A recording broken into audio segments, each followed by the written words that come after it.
오늘은 6월 넷째 주일입니다. 그리고 성령 강림 5번째 주일입니다. 성령 강림절은 교회의 탄생과 함께 인간으로 오신 주님 대신에 영으로 오신 하나님을 영접하는 기간이고, 성령의 임재하심으로 말미암아 교회가 되고 성도가 되는 그러한 일들을 많이 펼쳐나가고 기도하는 그러한 절기입니다. 코로나19 상황이 있습니다만 교회는 이 6월 달에 많은 일들이 이루어집니다. 우리 교회도 6월 달에 12년 전에 창립을 했고, 국가도 6월 달에 많은 일들이 일어났습니다. 국회도 개원을 하고, 또 심지어는 70년 전에 6.25 전쟁도 발생하기도 했고, 또 여러 이 단체와 기관과 정부에 있는 모든 이 장치들이 움직이는 시기가 바로 이 6월 달입니다. 가정도 마찬가지입니다. 다른 달도 많은 일들이 있습니다만은 5월 달은 가정의 일들이 많지만, 가정에서 6월 달은 큰 사업들이 진행되는 그러한 시기이기도 합니다. 근데 이 모든 일들이 이 6월 달 성령 강림 절기에 이루어지고 있다고 하는 것이지요. 하나님의 은혜를 입은 모든 성도들이 성령으로 충만하여 기도하고, 성령으로 충만하여 교회를 세우고, 성령으로 충만하여 구제하고, 또 세상을 향하여 하나님의 주신 소명과 사명을 잘 감당하면서 교회가 크게 성장을 했고, 그와 더불어서 그 복음은 아시아, 유럽, 아메리카, 그리고 우리 한국에 이르기까지 복음이 전파되게 된 것입니다. 그렇기 때문에 이 6월달 성령 강림절 기간은 우리가 성숙한 교회, 성숙한 성도, 이런 문제를 가지고 기도하는 절기라고 믿습니다. 특별히 우리 교회는 12주년을 맞이하고 있기 때문에 교회의 소명과 비전을 바라보는 그런 시간이 되어야 되겠습니다. 지난주에 김동환 교수님을 통해서, 김동환 목사님을 통해서 우리가 많은 은혜와 도전을 받았습니다. 무르익은 성숙함으로 우리의 불신앙과 폐역을 이 코로나 기간 동안에 극복을 하고, 실패와 좌절이 없는, 그리고 하나님 앞에 영광 돌리는 교회와 성도가 되기를 주님의 이름으로 축복합니다. 오늘 세 본문 말씀을 임바울 집사님이 봉독을 했습니다. 위기 상황 중에 새 역사를 이루시는 하나님의 말씀입니다. 요나서는 하나님이 요나를 니느웨로 파송하여 적대 국가였던 아수르 제국을 구원하시려고 하는 말씀입니다. 마태복음은 주님께서 제자들에게 모든 민족을 차별 없이 제자로 삼으라, 이런 말씀을 주신 것이 마태복음입니다. 사도행전은 성령께서 바울과 선교 일행에게 이제는 더 이상 아시아에 있지 말고 아시아를 뛰어넘어 유럽으로 와서 여기에서 복음을 전하라, 이 말씀을 주시고 있는 내용입니다. 이 세 본문이 가지고 있는 공통점을 이야기해 보면은 유대인이나 이방인이나 차별 없이, 심지어는 나와 가장 적대적으로 생활을 했던 원수에게까지라도 성부, 성자, 성령 하나님은 모든 민족들에게 복음을 전하라, 그 말씀을 주시고 있는 것이 오늘 세 본문의 특징이라고 하는 것입니다. 한마디로 줄여서 얘기하면은 이거를 하나님의 선교, 미시오 데이라고 이야기를 합니다. 선교의 주체가 인간이 아니라 하나님이라고 하는 뜻이죠. 그리고 인간은 하나님의 부름 앞에 쓰임받는 도구라고 하는 고백입니다. 단순히 이론적으로 이야기하는 것이 아니라 믿음의 고백이고, 이것이 신앙적인 고백으로 오랫동안 세계교회와 한국교회가 고백을 했던 내용이기도 합니다. 사실 이 말씀, 하나님의 선교, 이 말씀을 들을 때마다 은혜는 되기는 되지만 다소 부담을 가질 때가 있습니다. 왜냐하면 내 마음대로 하고 싶은데 못할 때가 많거든요. 때로는 불편하기도 하고, 어떤 경우에는 희생을 요구하기도 하기 때문에 미시오 데이, 하나님의 선교는 다소 부담이 되는 그런 말씀이기도 합니다. 그럼에도 불구하고 하나님은 왜 우리에게 이러한 불편과 희생을 감수하고서라도 하나님의 선교를 이루라 이런 말씀을 하시는 걸까요? 우리는 분명하게 믿음의 고백을 통해서 알고 있습니다. 그것은 하나님의 크신 사랑을 이루시기 위해서입니다. 세상에서 모든 사망 권세, 어둠의 권세, 흑암의 권세를 이겨내고 우리를 구원하시기 위함입니다. 이 땅에 살고 있는 모든 사람들이 다 똑같이 하나님의 복을 받기를 원하고 계시기 때문에 이거를 말씀하고 계시는 것입니다. 오늘 말씀의 제목을 성령 충만, 성숙한 성도의 길, 모든 민족으로 제자를 삼아 아버지와 아들과 성령의 이름으로 세례를 주라. 이런 말씀을 오늘 주제로 삼았습니다. 첫 번째로는 성령 충만 성숙한 성도는 모든 민족을 차별 없이 제자로 삼는 일에 앞장을 서야 됩니다. 우리가 성경을 읽으면서 많이 듣는 단어가 구분한다, 구별한다는 단어를 많이 사용을 합니다. 구별이라고 하는 단어를 히브리어로 이야기하면은 카다슈이라고 하는 단어를 쓰고 있는데 신약 성경은 안 나오고요. 구약 성경에만 151회가 나오고 있습니다. 뜻은 구별하시고 구원하신다는 내용이죠. 그렇기 때문에 이거는 하나님의 구원 역사의 관점에서만 사용되는 것입니다. 다만 신명기 1장 17절 보게 되면은 하나님이 인간으로 하여금 재판을 하려고 할 때에 그때는 구별 없이 재판을 해라. 늘 구분은 하시긴 하지만은 재판할 때는 구별 없이, 차별 없이 재판을 하라. 이때 카다슈라는 단어를 사용하고 있습니다.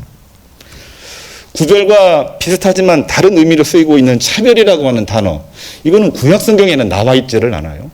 신약 성경에만 나와 있는데 신약 성경의 이 헬라어는 디아크리노라고 하는 단어를 쓰고 있습니다. 신약 성경에만 15회 나오고 있습니다. 15회. 구약의 이 카다시와 비슷하긴 하지만은 분리하여 나눈다. 그러니까 사법적이고 법률적인 용어로만 사용되고 있다고 하는 거죠. 우리가 구별한다, 차별한다, 비슷한 용어긴 하지만은 약간 그 뜻을 우리가 조금씩은 구분을 하고 있지 않습니까? 성경에는 구별도 해야 되지만 차별은 하지 말아야 된다. 이런 말씀을 우리가 오늘 본문을 통해서 봤으면 좋겠습니다. 비슷한 의미이긴 하지만은 구별이라고 하는 것은 구원사적인 관점입니다. 차별은 사법적 의미를 지니고 있습니다. 구별이라고 하는 이 카다슈라고 하는 단어는 주어가 하나님입니다. 수동태로 쓰여져 있기 때문에 하나님에 의해서 구별된다. 그런 의미로 사용되는 것이어서 이거는 하나님만이 하시는 겁니다. 인간이 할 수 없는 겁니다. 차별은 주어가 하나님이 아닙니다. 사람입니다. 사람이 차별하면 안 된다는 얘기예요. 구별은 하나님에 의해서 반드시 이루어지고 차별은 인간이 절대로 해서는 안 되는 일이라고 하는 것이 성경 말씀의 기록입니다. 성부, 성자, 성령님은 당신의 구별, 구원 역사를 위하여 인간이 서로 차별하는 것을 금하셨습니다. 우리는 어떻게 살아야 되느냐. 다소 부담이 되는 내용이기도 하지만 분명한 하나님의 말씀은 우리에게 전해지고 있습니다.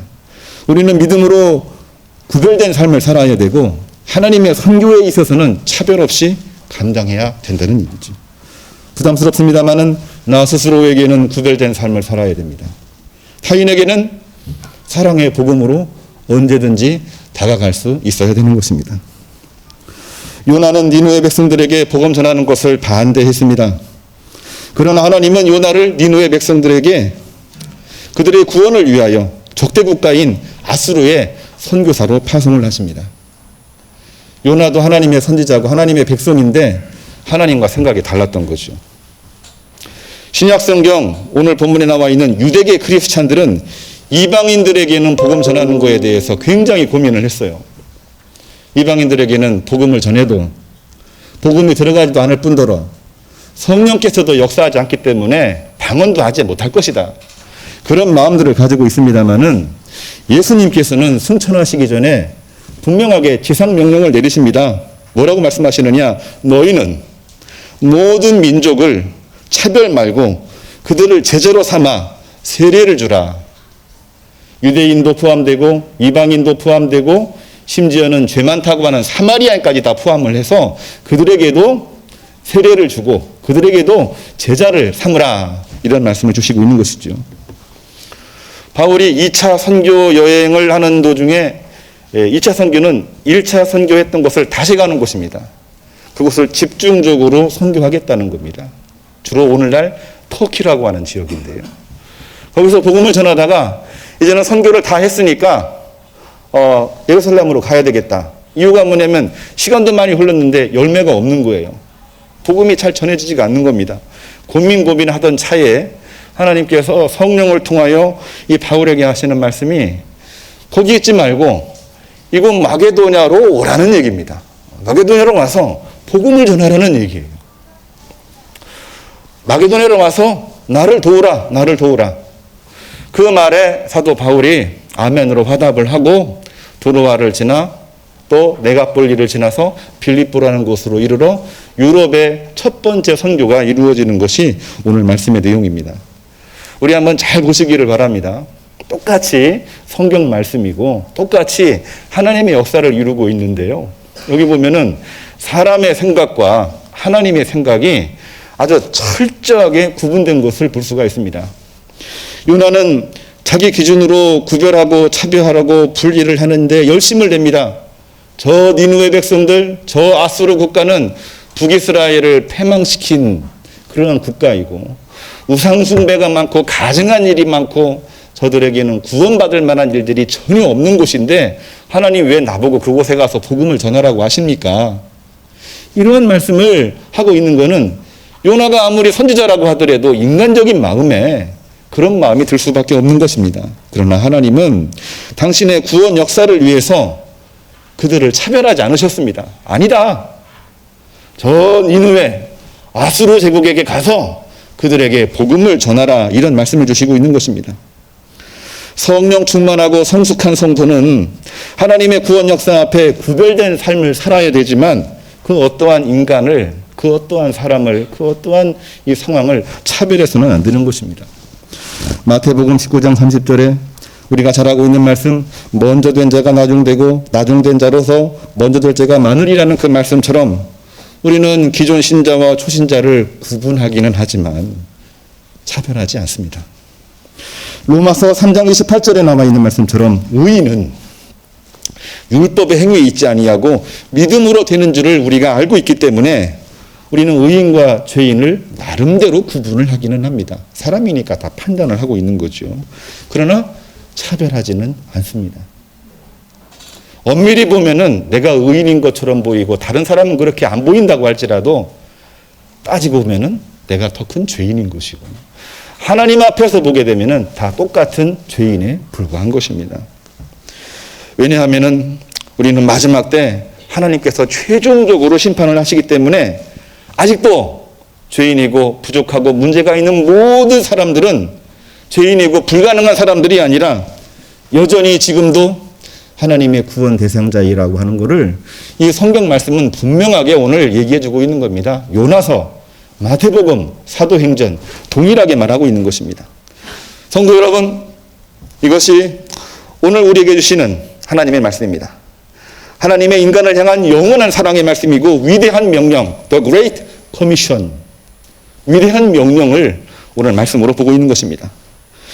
이 위대한 명령은 불평과 희생이 있기 때문에 다소 부담을 가질 수 있습니다만은 사도 바울은 그 환상을 보고 불편하고 힘들기는 하지만 그 말씀에 순종해서 순복해서 드로아를 지나 사모드라게로 네아폴리에서 빌립보에 이르렀습니다. 정말 놀라운 일이 벌어질 거라고 기대하고 갔는데 가보니 그야말로 그곳은 척박한 땅이었습니다. 왜냐하면 로마의 식민지였기 때문이죠. 유럽의 관문이기도 하고 유럽의 이 로마의 군대가 주둔하고 있기 때문에 조금이라도 문제가 되면은 잡혀가 죽음을 당하는 곳이 바로 빌립보라는 곳입니다. 성경은 뭐라고 말하고 있냐면은 기도할 곳도 없는 아주 불편한 지역이라고 기록이 되어져 있습니다. 그러나 하나님은 바울에게 자주장사 루디아를 만나게 하시고 이 빌립보 교회를 세우게 하셨는데 훗날 이 교회는 그 어떠한 교회보다도 기쁨이 넘치는 교회입니다. 빌립보서를 보시기 바랍니다. 기쁨이 있는 교회요. 기쁨이 있는 빌립보요. 하나님의 역사는 불가능을 가능하게 만드시는 일을 우리는 성경을 통해서 볼 수가 있는 것입니다. 우리 모두가 다 복받기를 간절히 소망합니다. 성령 충만하고 성숙한 성도는 복받게 되어져 있습니다. 복받는 성도들은 그냥 되는 것이 아니라 반드시 어려운 일이 있고 힘든 일이 있고 불가능한 일이 있을 때에 하나님의 복으로 이어지게 되어 있는 것입니다. 우리는 사람의 눈으로 보면은 다들 안 되는 것처럼 보이고 지치고 힘들 때가 너무나도 많이 있지만은 하나님은 하나님의 역사하심으로 말미암아 이 모든 것들을 다 반대로 바꾸어 버리는 겁니다. 이거를 우리는 늘 이야기하지만 역사라고 이야기합니다. 히스토리이고 이거는 히지스토리, 그분의 이야기고 하나님의 이야기라고 하는 것이죠. 드림교회에 있는 모든 교우님들, 또 이 자리에 앉아 있는 모든 교우님들, 하나님의 복받는 성도가 되기를 주님의 이름으로 축복합니다. 6월달 마지막 주일이긴 한데 성령 충만하시고 성숙한 성도가 되게 하셔서 그야말로 모든 일이 잘 되고 모든 일이 번성하고 모든 일이 어려운 중에서 하나님의 역사를 기록하는 주의 종들이 되기를 주님의 이름으로 축복합니다. 두 번째로는 성숙하고 성령 충만한 성도는 하나님의 선교 미시오 데이 신앙으로 승리한다고 하는 것. 이거를 오늘 말씀드리려고 합니다. 미시오 데이는 아까도 말씀을 드렸습니다만 인간이 하는 것이 아니라 하나님이 하는 것이요. 인간은 그 도구라고 분명하게 고백하고 선언했던 내용이기도 합니다. 예배드리고 기도하고 선교하고 전도하고 봉사하고 구제하는 일들 우리가 일할 때마다 참 기쁨으로 잘 감당하고 있습니다만은 때로는 지치고 힘들 때가 있습니다. 그때마다 한 번쯤은 꼭 생각해 봐야 되는 것이 과연 내가 이 일을 하나님이 주시는 용으로 내가 이 일을 감당하고 있는가? 아니면 내 힘으로 이 일을 감당하고 있는가? 우리가 꼭 체크를 해야 되는 그러한 내용입니다. 저도 이 문제 가지고 실존적으로 매일 고민하고 있는 겁니다. 내가 내 인위적인 힘으로 내가 알고 있는 여러 가지 지식으로 이 목회를 하고 있는가? 아니면 하나님이 주시는 영으로 내가 지금 설교하고 있고 사람들을 만나고 있고 기도하고 있는가? 이거는 실존적인 문제입니다. 신학적인 문제이기도 하고 신앙적인 근본적인 문제이기도 한 것입니다. 여러분들은 신앙생활 할 때에 어떤 마음으로 신앙생활을 하고 있나요? 여러분들의 믿음과 여러분들의 힘으로 그 일을 하고 있나요? 물론 50%는 맞습니다만은 그러나 그 50% 가지고는 힘이 부족하지요. 그 안에 하나님이 함께 하시는 것이 중요합니다.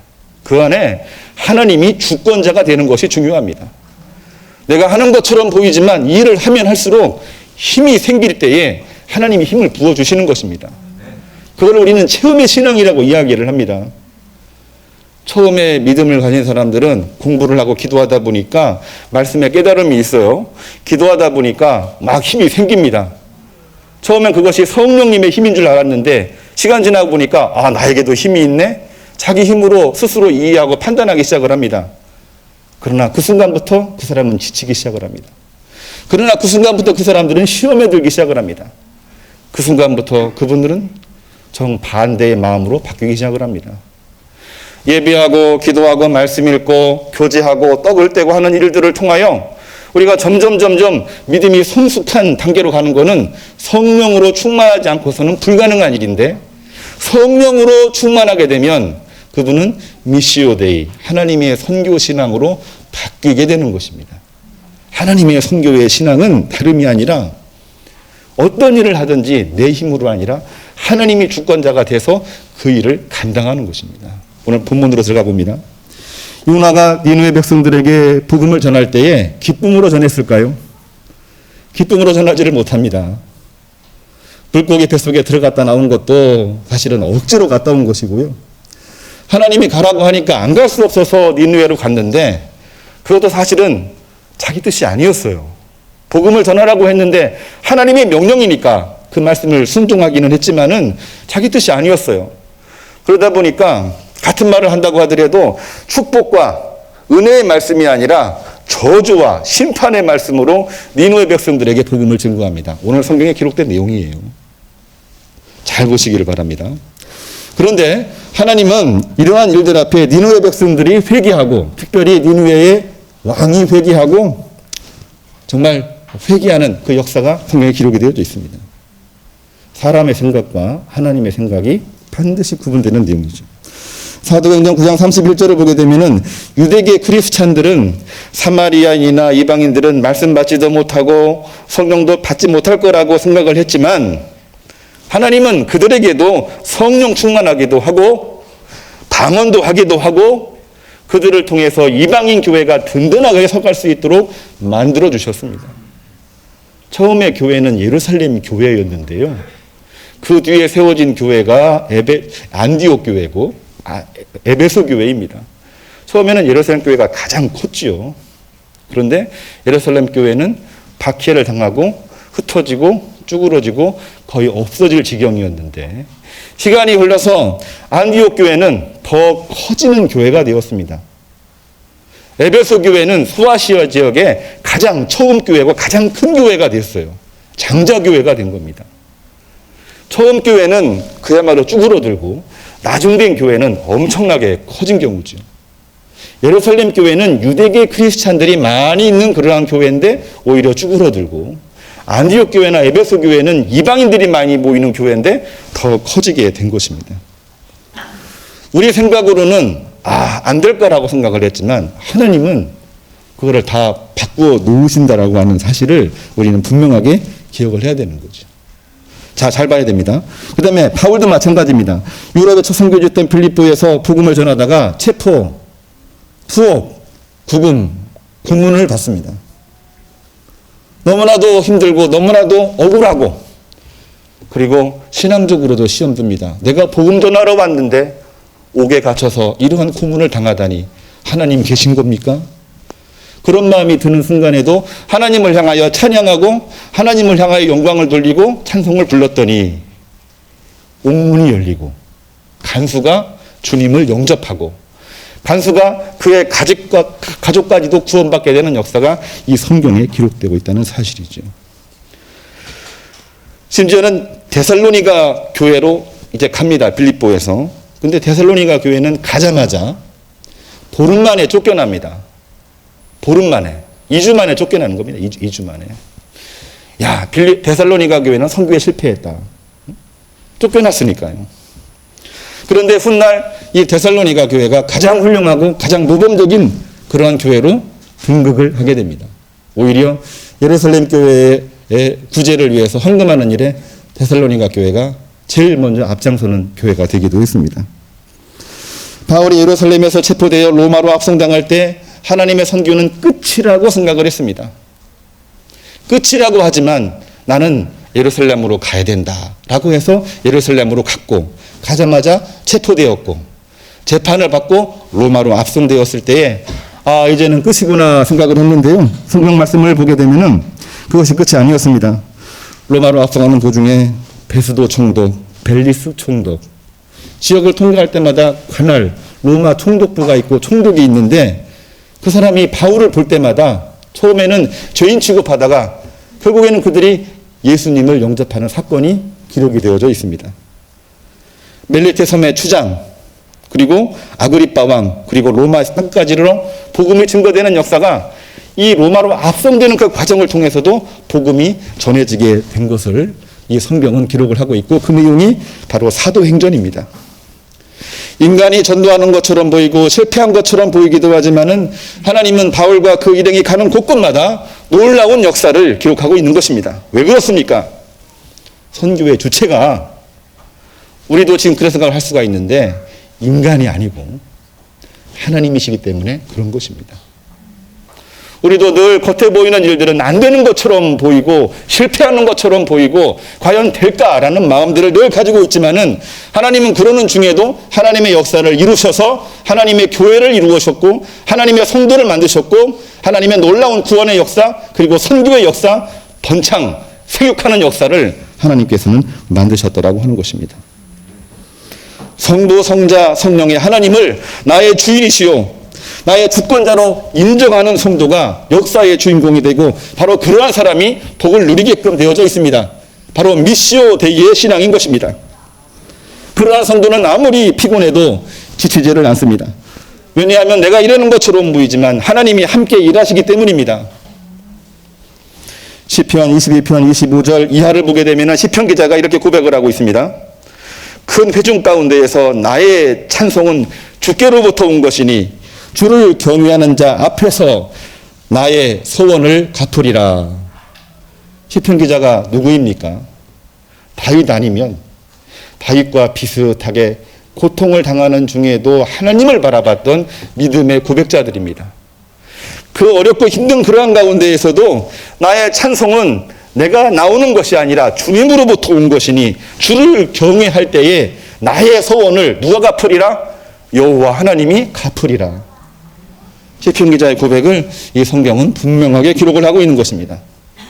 어떤 일이든지 다 내가 하는 것처럼 보이지만 이 일의 주권자는 내가 아니고 여호와 하나님이심을, 우리 주 예수 그리스도이심을, 그리고 우리에게 오신 보혜사 성령이심을 아는 것이 성령 충만이요, 바로 그러한 사람이 성숙한 성도요, 바로 그러한 사람이 열매를 맺는 것이고, 바로 그러한 사람이 고난 중에도 이겨내고 고난 이후에 역사의 주인공이 되는 것입니다. 바로 여러분들이, 여기 모인 모든 분들이 그러한 성도가 되기를 주님의 이름으로 축복합니다.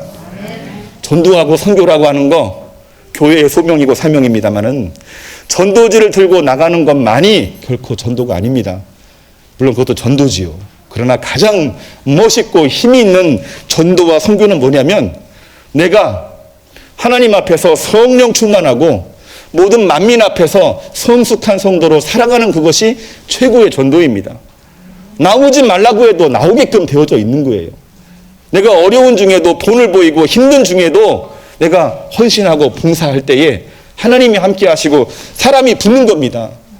빌립보에 가서 루디아가 합류할 거라고 누가 생각을 했습니까? 그 불완전한 교회가 가장 큰 기쁨의 교회가 될 거라고 누가 이야기를 했습니까? 데살로니가에서 쫓겨났을 때 여기에는 교회가 영원히 오지 않을 거라 했지만 가장 멋있는 교회가 된 것이 데살로니가 교회가 되었는데 그거를 누가 예측을 했습니까? 사람의 생각과 눈으로는 결코 생각도 못하고 예측도 못하는 일이었지만 하나님은 그러한 중에 역사하시고 하나님의 역사를 성경에 기록하고 있는 것입니다. 어려운 중에도요, 우리가 성령 충만하고 성숙한 성도가 되려면은 우리가 주의를 절대로 빠지면 안 됩니다. 코로나 때문에 우리가 온라인도 하고 오프라인도 하고 있습니다만은 못 나오시는 분들은 나오셔야 되겠지만은 가정에서 꼭 예배를 드리시기를 바랍니다. 우리 교회 실시간이에요. 실시간이니까 그 시간에 꼭 드려야 됩니다. 물론 이 실시간은 시간 지나고 나도 또 들을 수 있어요. 내일도 들을 수 있고 모레도 들을 수 있습니다. 근데 그렇게 하면은 편리성으로는 좋긴 하지만은 그게 습관이 되면은요, 시간 못 지킵니다. 우리가 미리 녹음해가지고 유튜브에 올릴 수도 있어요. 그렇게 하지 않는 이유는 뭐냐면 우리가 정해놓은 시간을 정해놓고 하나님 앞에 예배 드리자 이겁니다. 정말 피치 못하여 시간 못 지키는 사람들을 위해서 우리가 유튜브에 올리는 것이지 실시간으로 방송으로 끝나야 되는 겁니다. 원래는. 아무리 힘들어도 우리가 기도하기를 쉬는 죄를 범해서는 안 됩니다. 기도할 때에 하나님이 함께 하시고 하나님이 함께 하시면 우리가 힘을 얻습니다. 그리고 생각도 넓어집니다. 기도할 때에 사람들이 찾아옵니다. 기도할 때에 내가 생각지도 못했던 놀라운 일들을 하나님께서 예비하시고 이루어 주시는 것입니다. 그리고 복음의 진리의 수호자가 되는 것입니다. 아무리 힘든 중에도 교회가 모범을 보이고 절제해야 돼요. 방역수칙도 잘 지키고, 그리고 그 어려운 중에도 교회 본분을 다 해야 돼요. 요즘 경제 얼마나 어렵습니까? 정치 군사적으로 이 한반도가 얼마나 어렵습니까? 정치는 얼마나 혼탁합니까? 여를 떠나서 눈에 보기에도 정말 바람직하지 않은 일들이 너무나 많이 발생하고 있는데 이러한 때에 이 교회가 잘못된 길로 가면 안 돼요. 이런 때 이 교회가 본을 보여야 됩니다. 가장 모범적이고 가장 신앙적이고 관여하지 말고 우리가 이 땅에서의 본분을 잘 감당을 할 때에 하나님의 교회는 살아나고 하나님의 성도는 들림받게 되어져 있는 것입니다. 우리 교회는 창립 12주년을 지난 주일 하나님 앞에 감사 예배로 드렸습니다. 말씀을 통해서 은혜를 받기도 했습니다만은 우리는 이 12주년에 분명하게 기억해야 될 것. 첫 번째 창립 선언문 1문서와 그리고 두 번째 문서 2018년도에 우리가 고백했던 문서를 한번 꼭 보시기를 바랍니다. 이거는 성령 충만 성숙한 교회와 성도에 관한 고백입니다. 그 어렵고 힘들고 불가능한 그러한 가운데에도 하나님, 우리가 믿음의 공동체입니다. 하나님, 우리가 하나님의 교회로서 선교하는 일에 열심을 다하겠습니다. 1문서입니다. 1문서. 이 문서 10년이 지난 다음에 하나님, 우리가 지금까지 깨지지 않고 살아 있었습니다. 감사합니다. 이제부터는 우리가 실무적으로 실제적으로 이 지역사회에 파고들어 하나님의 비전과 하나님의 소명을 이루겠습니다. 그 고백이 바로 이 문서입니다. 1문서는 당위적이고 선언적 의미라고 한다면 이 문서는 실제적이고 실질적인 고백을 담고 있는 것입니다. 그러한 상황에 코로나19를 맞이했습니다. 정말로 지금 감당하기 어렵지만 이러한 순간이라도 이 1문서, 2문서를 우리가 기억을 하고 예배하고 기도하고 복음의 진리를 수화해 나가는 가운데에 이 지역은 물론 우리 한국에서 교회가 그야말로 교회다운 교회가 되고 성도다운 성도가 되는 일에 앞장을 서고 승리하고, 그럴 때 하나님이 복을 주시어서 가정과 직장과 모든 기업 위에 하나님의 놀라운 복이 넘치기를 주님의 이름으로 축복합니다. 주님 참으로 감사를 드립니다. 오늘 또 주 앞에 나와 성령 충만 성숙한 성도, 모든 민족으로 제자를 삼으라고 하는 이 귀한 말씀을 함께 나누었습니다. 모든 민족으로 제자를 삼으라, 이 말씀 가지고 오늘 성전을 나갑니다. 성전을 나갈 때에 이 말씀으로 승리하게 하시고 열매가 있게 하시고 주님의 이름으로 쓰임받고 승리하게 하여 주옵소서. 예수님의 이름으로 기도합니다. 아멘.